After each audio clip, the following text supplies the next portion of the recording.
Paso entonces a presentar a cada uno de los y las panelistas. Está con nosotros Fernando Porta, que es profesor de la UNCI, director del doctorado en Desarrollo Económico de la misma universidad e investigador del Centro Interdisciplinario de Estudios en Ciencia, Tecnología e Innovación.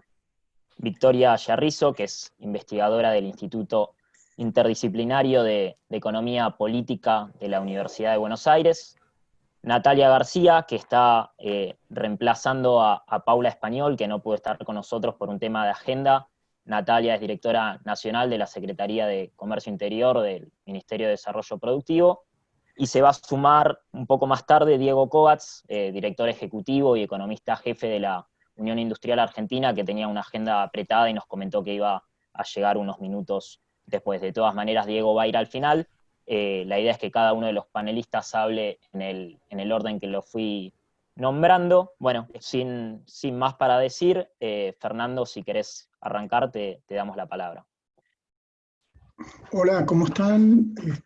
Muy buenas tardes a todas, todos, a quienes veo acá en pantalla y a quienes no. En primer lugar, mi agradecimiento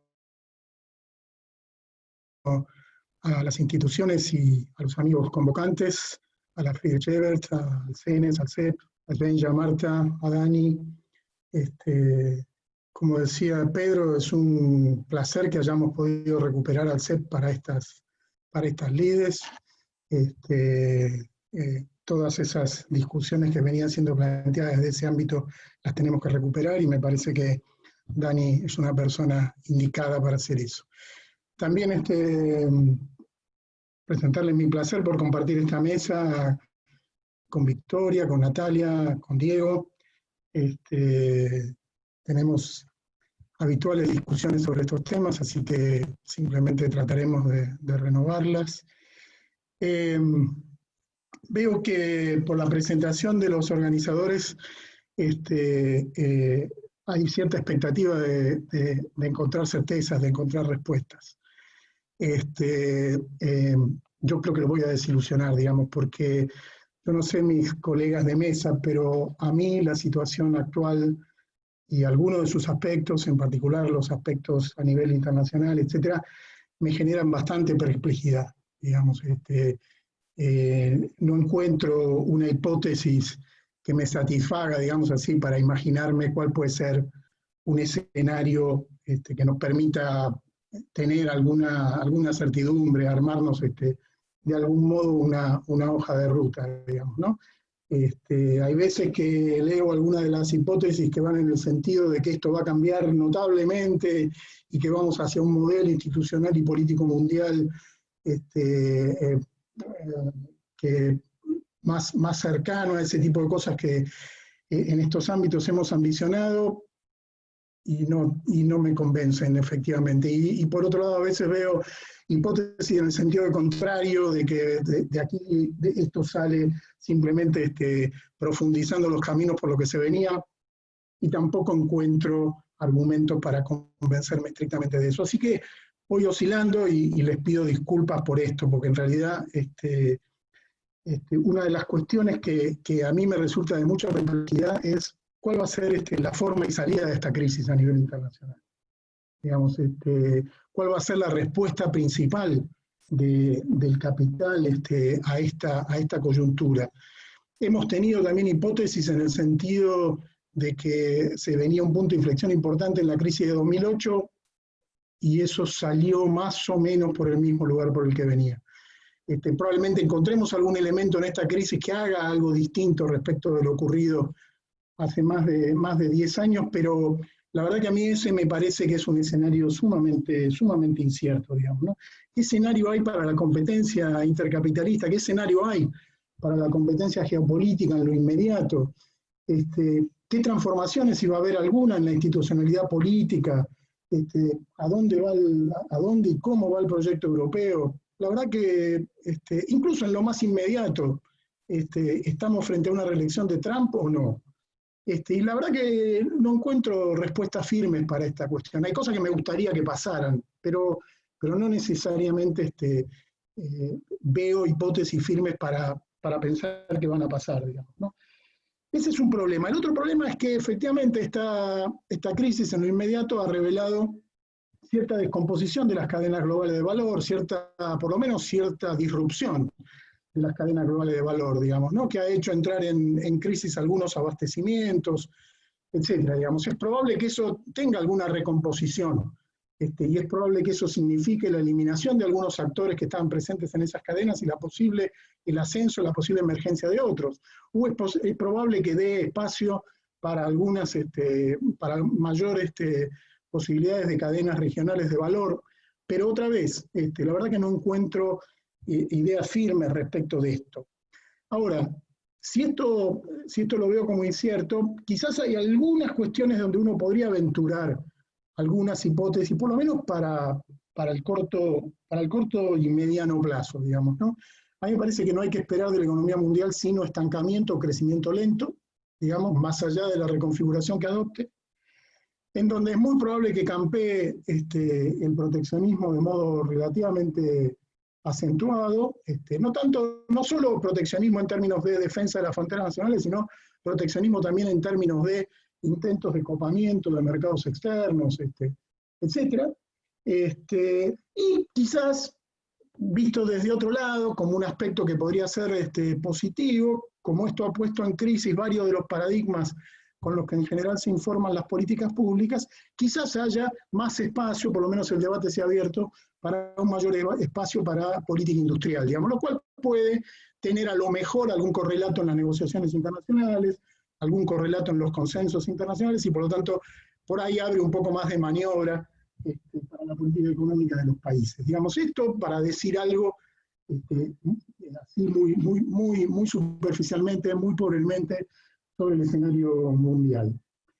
La cuestión de la Argentina, a mí también hay cuestiones de la Argentina que, frente a las que solo tengo perplejidad, porque como bien creo que dijo Svenja en su presentación, en el caso de Argentina, a la crisis impulsada por la pandemia se le suma la crisis con la que ya venía, y en particular el tema de la deuda, digamos, ¿no? Es decir, a lo mejor estamos en un escenario próximo a la resolución del problema de la deuda, pero la verdad que tampoco tenemos muy claro cómo va a ser ese. ¿Cuál va a ser el horizonte fiscal y el horizonte externo que instale la solución de la deuda, cual sea esta, digamos?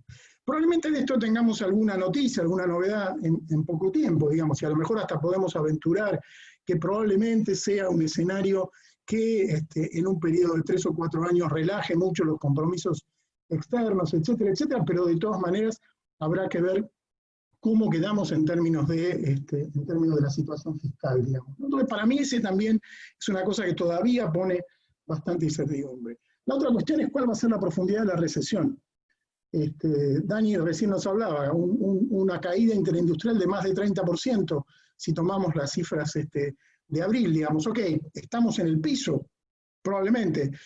Aparentemente, en general, quienes hacen estimaciones de corto plazo dicen que abril o mayo sería el fondo del pozo, digamos, porque probablemente no habría más para dónde caerse. Pero bueno, efectivamente ese es el fondo del pozo, esa es una cuestión. Y la otra cuestión es la recuperación. Sobre eso voy a ir en un momentito, digamos, ¿no? Sobre lo que también me parece que hay mucha incertidumbre.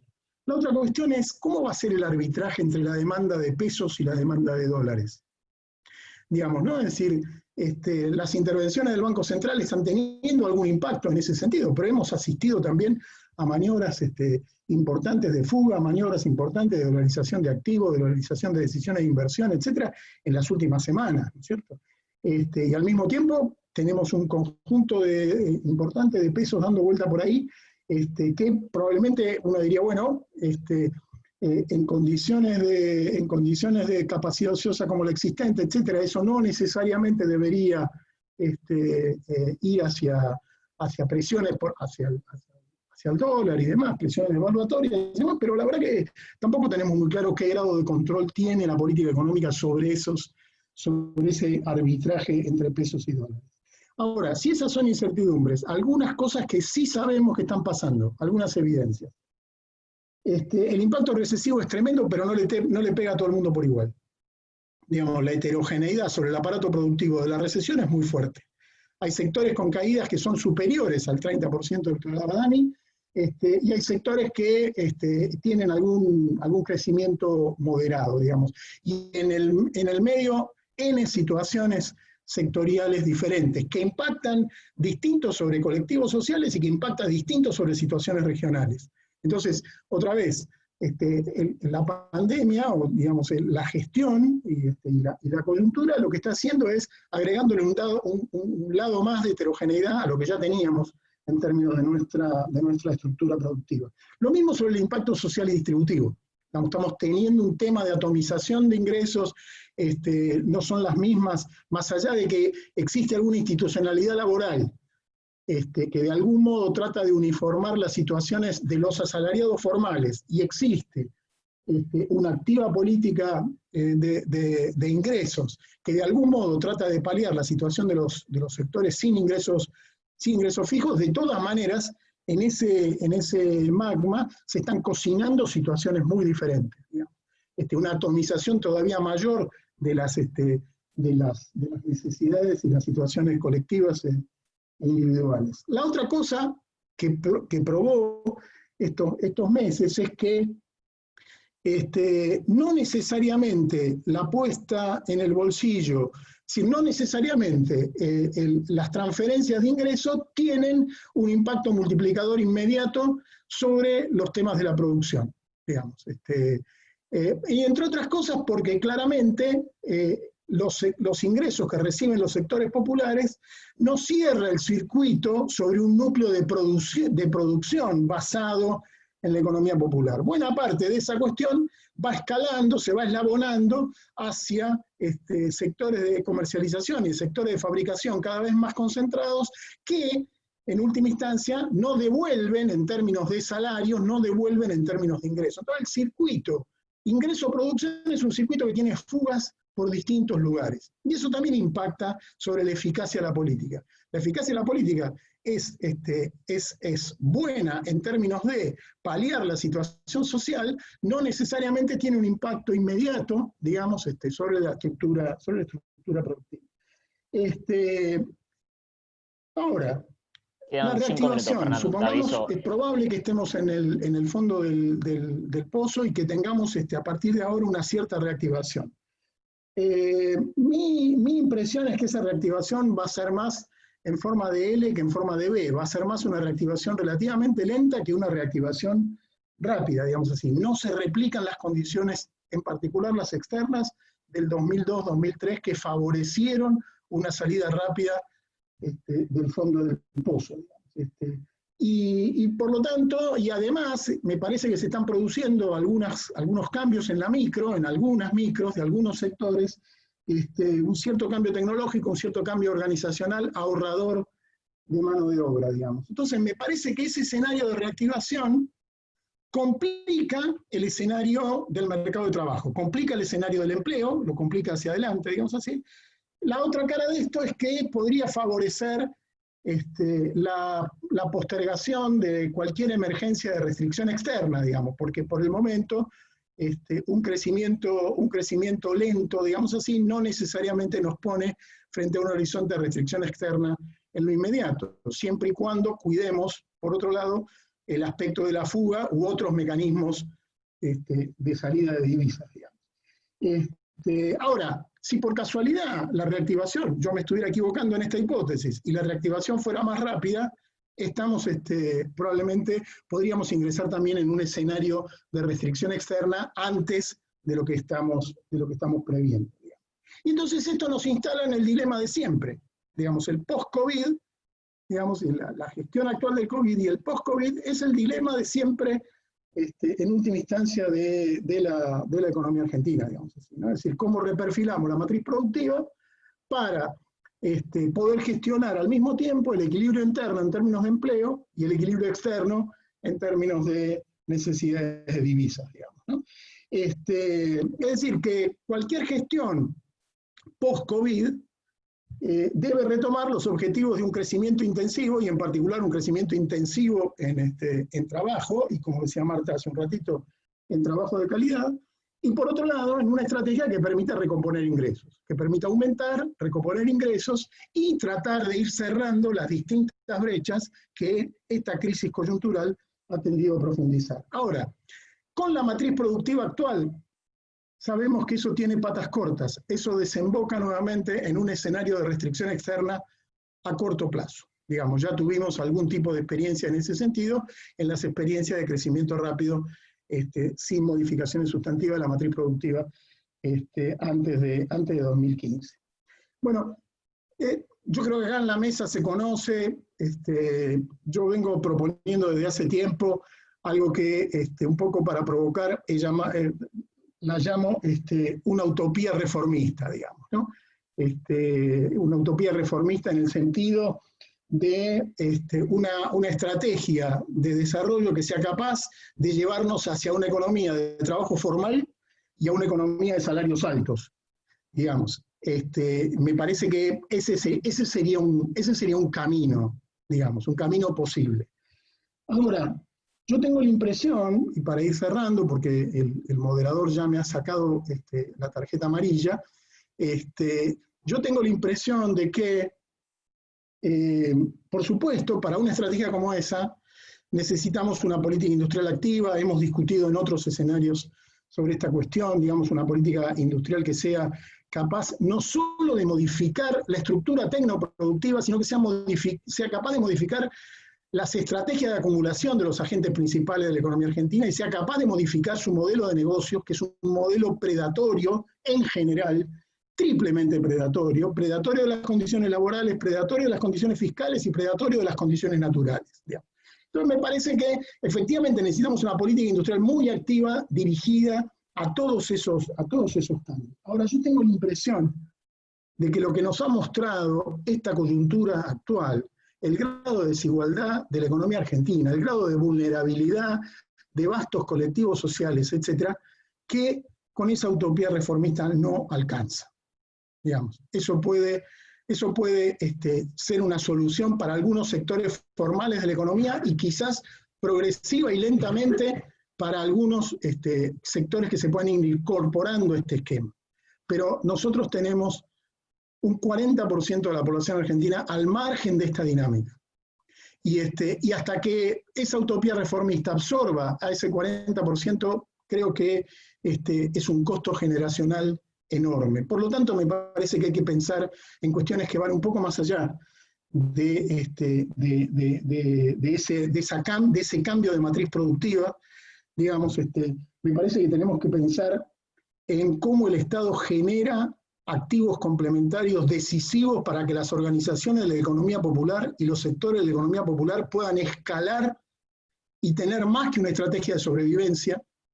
Digamos, hay que trabajar sobre formas organizativas de la economía popular y con el Estado como un proveedor de activos complementarios que impliquen que esa no sea una actividad de subsistencia, sino que sea un verdadero circuito económico, digamos, y me parece que hay que instalar una idea que algunos ya han venido discutiendo, Pablo Lavarello la ha venido planteando en términos de enfoque de política industrial, una idea de misiones, digamos, misiones sobre las cuales se articule toda la política pública para resolver ciertas situaciones.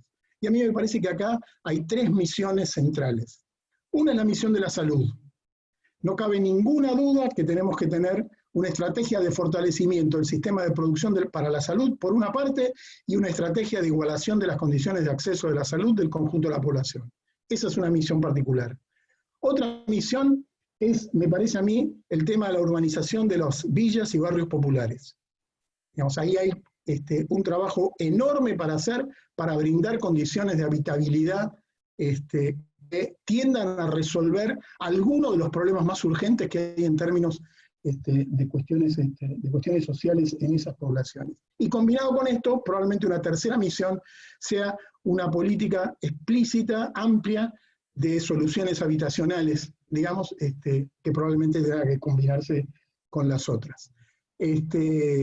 Bueno, dejo aquí probablemente para comentarios posteriores. Muchas gracias. Bueno, muchísimas gracias, Fernando, muy interesante, tal cual. Dejamos algunas cuestiones, en todo caso, para las preguntas. Pasamos entonces a escuchar a Victoria Yarrizo, que como comenté antes es investigadora del DIEP de Buenos Aires. Hola, ¿qué tal? ¿Cómo están? Bueno, yo voy a retomar un poquito lo que hablaba Fernando. Yo creo que es muy difícil hoy plantear el desarrollo futuro si no nos detenemos en lo que está pasando, porque lo que está pasando cambió mucho la matriz, cambió el paradigma, cambió muchos hábitos de comportamiento.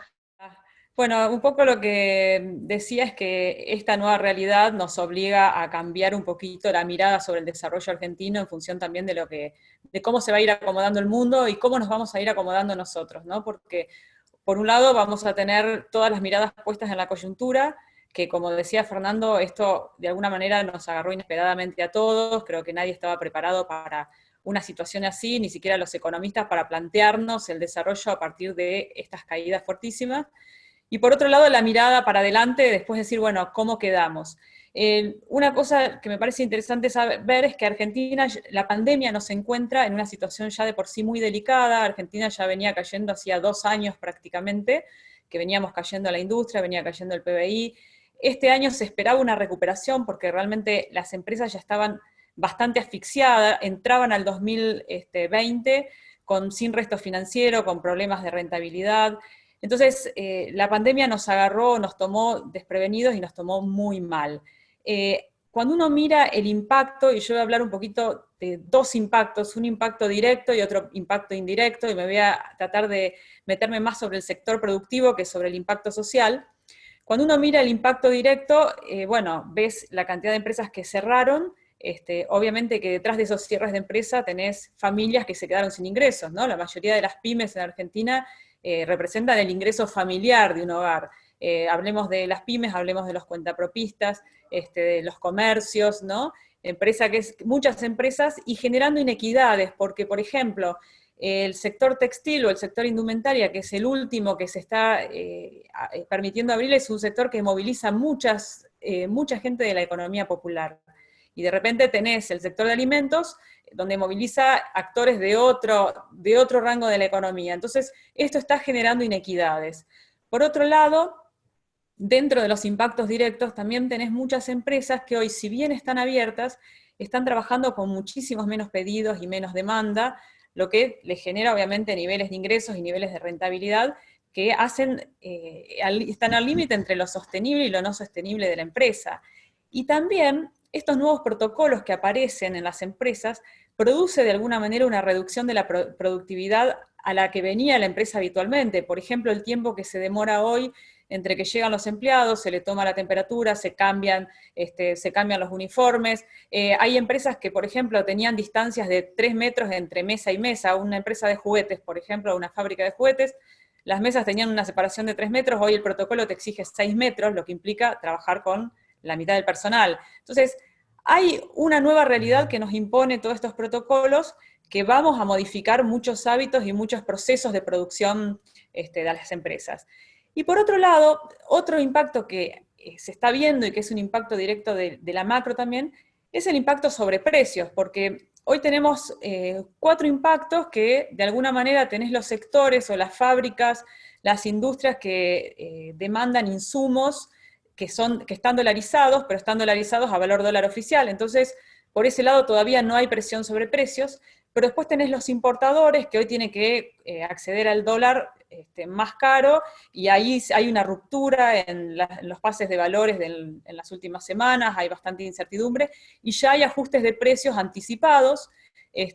Por otro lado tenés los ajustes típicos de muchos sectores que aprovechan la demanda ocasional de sus productos para subir precios, y después tenés el gran problema de desabastecimiento que se está viendo en muchos sectores de la economía por los mayores protocolos, las dificultades para transportar, la falta de ingreso de importaciones. Entonces, ahí tenemos presiones latentes sobre precios. Con esta realidad un poco del sector industrial, nos acompaña otra realidad que son los impactos, pongámosle indirectos. ¿Por qué? Porque tiene que ver con que todo esto de alguna manera ha desarmado el ingreso familiar, ¿no? Cuando vos tenés industrias que hoy están ajustando el 20% del sueldo, el 30%, el 50%, o industrias cerradas que no tienen ingresos, el aumento del desempleo, gente que ha quedado desempleada, los cuentapropistas sin trabajo, todos los sectores de la economía popular que trabajaban en ferias o trabajaban fabricando indumentarias, calzados, etcétera, que hoy están sin actividad. Bueno, todo eso encuentra la economía con bajos niveles, va a encontrar la economía hoy y mañana con bajos niveles de consumo. Y acá los bajos niveles de consumo van a venir también por varias vías. Primero, porque se desploma el ingreso. Segundo, porque aumentaron muchísimo las deudas familiares. Las familias están dejando de pagar cosas cotidianas, que es toda la deuda no bancaria, y por otro lado, dejando de pagar las deudas bancarias, que con la mora, los punitorios, todo eso que implica. Y por otro lado, hay un cambio en los hábitos de consumo. La gente, de alguna manera, en todo este tiempo, se acostumbró a consumir menos, tiene menos ingresos, y cuando se levante un poco la economía, no va a salir corriendo a comprar de nuevo ropa, calzados, alimentos, comer afuera. Todo eso creo que se viene un cambio de comportamientos que por ahí vuelve a la normalidad, pero me parece que esa vuelta a la normalidad va a demorar. Entonces, cuando uno se pregunta en función de esto, ¿qué vamos a esperar? Y la realidad es que ahí tenemos dos problemas. Primero, que las empresas están llegando, pasa abril, pasa mayo, junio, julio, pongamos que esto termina julio, agosto, las empresas están llegando al límite de su capacidad financiera. Entonces, la pregunta es, ¿hasta dónde aguanta la empresa? Muchas empresas te están diciendo, aguantamos hasta agosto, septiembre, no más allá, pero pensando en una recuperación rápida del consumo. Sin embargo, esa recuperación rápida del consumo posiblemente no va a llegar, y lo que nos vamos a tener que acostumbrar es a vivir o a trabajar en una economía de bajo consumo. Entonces ahí viene una pregunta importante, que es, ¿cómo hacemos para operar en una economía de bajo consumo en una sociedad de consumo? Porque Argentina venía muy acostumbrado a las empresas a ser rentables con niveles de venta muy altos, o sea, con grandes volúmenes de venta. Eso no va a pasar. Entonces acá creo que se nos plantea una nueva realidad hacia adelante que hay que buscar respuestas. Y entonces la pregunta ya no es cuándo nos vamos a recuperar, si la recuperación va a ser más lenta o va a ser más rápida, sino que Argentina va a tener que salir a buscar el crecimiento y tratar de plantearse de qué manera podemos tener una recuperación rápida. Nosotros venimos corriendo de atrás frente al mundo. Si uno toma Argentina desde el 1900 hasta ahora y la dividís en tres partes, te vas a encontrar que desde el 83 hasta ahora el crecimiento per cápita fue del 0,8% anual, y la mayor parte de los años de caída en el PBI los vas a encontrar en ese último periodo, entre los 90 y el 2019, o sea, tuviste un crecimiento muy fluctuante. A fines del 2020 nosotros vamos a tener el PBI per cápita del 2005, o sea, perdimos 15 años de crecimiento con todo lo que eso implica en calidad de vida. Entonces, la pregunta es, ¿cómo hacemos para acelerar el crecimiento? Y ahí me parece que hoy por hoy el Estado está asistiendo a los sectores sociales. Eso está buenísimo, porque de alguna manera está poniendo un piso a la caída de ingresos. Pero la realidad es que si no le encontramos la vuelta al sector productivo, ¿hasta dónde el Estado, un Estado pobre, un Estado empobrecido como es el Estado argentino, puede sostener a los sectores sociales? Me parece que a la larga va a ser insostenible si no reactivamos al sector productivo. Y acá el Estado tiene algunas herramientas para reactivar. Y entonces me gustaría terminar un poquito repasando esas herramientas, porque no están tan lejos de las manos del Estado. Y una de esas herramientas que tenemos hoy es, por ejemplo, la obra pública. La obra pública, que siempre la tomamos como algo contracíclica y que está dormida, no es una obra pública que tiene que ir direccionada a cualquier cosa. Me parece que hoy en Argentina hay que hacer una obra pública muy direccionada a bajar los costos logísticos, porque uno de los costos altos de producción que tienen las empresas es el costo logístico, sobre todo las empresas del interior que tienen que traer sus productos a Buenos Aires o a otros lugares del país o que exportan. El costo logístico es un componente muy fuerte. Y entonces, ¿cómo? Por ejemplo, en el interior pesa mucho el no tener el ferrocarril o tener abandonado el ferrocarril. Me parece que podríamos, y las experiencias de todo lo que se han hecho, los pequeños tramos que se han hecho en los últimos años, muestran la reducción de costos importante que se puede obtener con esta vía. Me parece que se puede hacer una revolución muy importante poniendo focos de la obra pública ahí. El desarrollo de lo que son los bitrenes, que en muchos países del mundo funcionan, y acá tenés que adecuar rutas, adecuar vías para los bitrenes que también te permiten reducir entre 15 y 20% los costos logísticos. El tema de los puertos, nosotros cuando miramos al interior de la Argentina, vamos a encontrar muchos puertos que están sin utilizar. O sea, voy a poner un ejemplo. Concepción del Uruguay tiene un puerto que está con infraestructura, queda en Entre Ríos, ¿no? Entre Gualeguaychú y Colón, con mucha infraestructura, con muchas inversiones. Sin embargo, ni una sola empresa local sale por ese puerto. Las empresas van a Buenos Aires, muchas veces con las demoras que se implica, con los riesgos que se implican, esperan 3 o 4 días a veces, o más, hasta poder salir, coimas y todo lo que eso implica, y no usan el puerto local. Y cuando uno les pregunta por qué no lo usan, nadie sabe. Y usando el puerto local podrían reducir a la mitad los costos de transporte. Eso mismo se replica en otras provincias de la Argentina y en otras ciudades de la Argentina. Entonces, una obra pública muy dirigida a reducir los costos logísticos, pensando en esta nueva realidad argentina, que es una Argentina de bajo consumo, donde tenemos que hacer ajustes de costos, que ese ajuste de costos no puede pasar por el salario. O sea, y acá vuelvo a la utopía de la que hablaba Fernando. La utopía y la productividad en la Argentina no puede ser con salarios bajos, sino con salarios dignos y con los mejores salarios que podemos pagar. Pero para eso tenemos que ajustar otros costos. El segundo frente por donde atacar la obra pública es invertir en todo lo que son los barrios vulnerables para que tengan condiciones de saneamiento adecuadas. Esta pandemia dejó a la vista las grandes desigualdades sociales, el gran problema de la pobreza que tenemos, de la indigencia y sobre todo los problemas sanitarios, la cantidad de hogares que hoy no tienen baño, que no tienen en sus baños agua, y me parece que no debería haber ni un hogar en la Argentina hoy con estas condiciones, porque además, resolviendo esos problemas, te vas a ahorrar en salud, vas a mejorar la calidad de la educación, porque muchísimas enfermedades que se propagan hoy por la falta de condiciones sanitarias. Entonces, por el lado de la obra pública, me parece que esos son dos componentes fundamentales. La segunda gran reforma que hay que hacer, y que me parece que este es un tiempo buenísimo para hacerlo porque destruiste toda la economía, es reformar el sistema tributario. Los impuestos en la Argentina, lo sabemos, son altísimos y eso te genera otras inequidades entre la cantidad de empresas que hoy están en la informalidad porque no pueden pagar estos impuestos, entonces el famoso enanismo fiscal. Me parece que si Argentina quiere salir al mundo, si Argentina quiere mejorar la productividad y quiere tener empresas que puedan competir con los productos importados, el componente fiscal es fundamental porque no podemos seguir dependiendo del tipo de cambio para tratar de ser o no ser competitivos. Este es un momento, me parece, crucial en eso porque como rompiste todo, tener un punto más, 2 puntos más de déficit fiscal, la realidad es que hoy no te va a cambiar la aguja. Y si hay una razón por la cual hasta ahora no se hacía o no se pensaba en bajar impuestos, y que no es solamente bajar, es simplificar, hacer el sistema tributario más ameno, hacerlo menos regresivo, una de las razones por las que no se hacía era justamente por la incertidumbre sobre si iba a haber o no iba a haber pérdidas de recaudación. Me parece que hoy ya perdiste tanta recaudación y ya tenés un problema fiscal tan grande que sería un buen momento para implementar esto.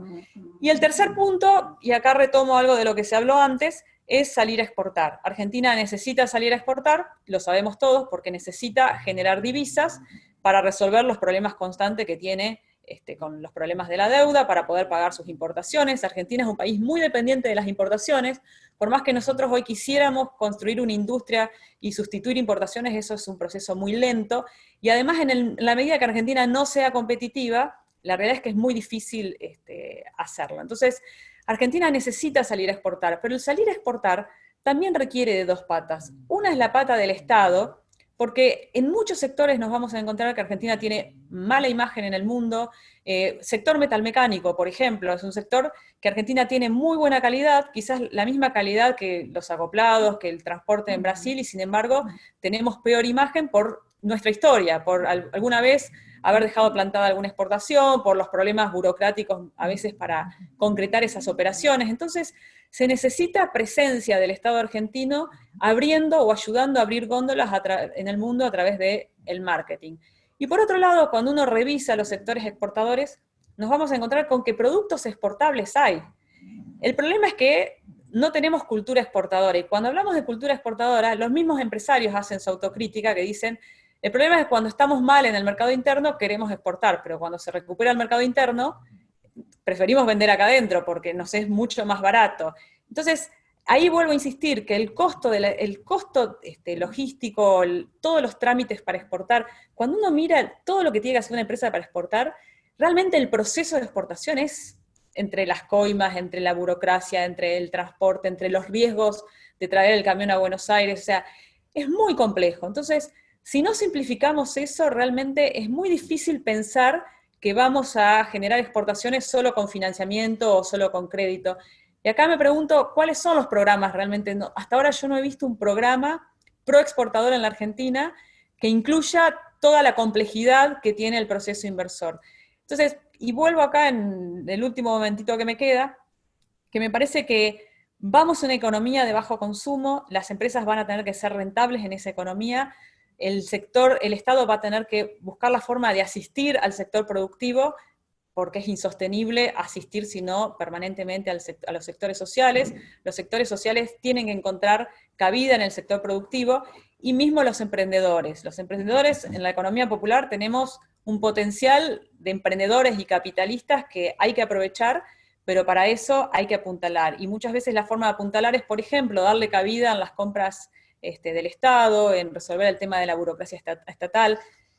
Quiero cerrar diciendo que, si bien la macro es un poco el marco sobre el que se sostiene la economía, dentro de la macro hay muchas cuestiones que son microeconómicas, que de alguna manera son fundamentales para poder desarrollar la economía argentina. Con la macro sola no vamos a desarrollar la economía argentina. Podemos tener un tipo de cambio competitivo, podemos resolver el problema de la deuda, podemos resolver muchos de los problemas de la inflación, pero aún así podemos seguir siendo pobres si no miramos hacia adentro de la economía argentina y tratamos de resolver todos estos microproblemas que se nos presentan. Bueno, muchas gracias.